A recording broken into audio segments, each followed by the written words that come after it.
Hi, thanks for clicking on this link to learn more about our sanding techniques and our wood textures. So one option you have when you're choosing to get a piece crafted by Prairie Barnwood is whether you want saw marks or no saw marks. If you choose it with saw marks, we basically take the 100-year-old beam with the original saw marks on it and we hand sand it to the technique that you choose. When you go without saw marks, we take the same timber, same board, we put it through our planer. It takes off some of the character, but it definitely gives the piece its own beauty. Another option you have when you're choosing your piece is which sanding technique you would prefer.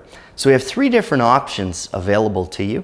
One is our Swedish technique, one is our traditional, and one is our antique.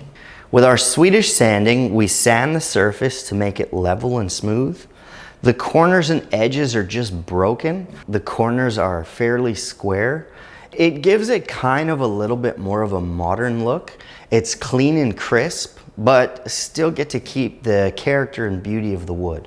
With our traditional option, the top is level, fairly smooth. The corners and edges are more broken and rounded over. We kind of highlight some of the knots and imperfections of the edges and corners of the wood.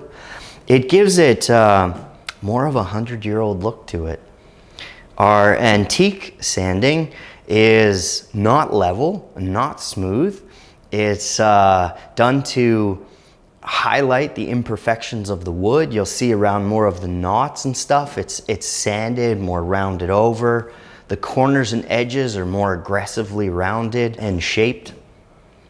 Those are a couple of the options available to you when you're choosing how you want your pieces sanded.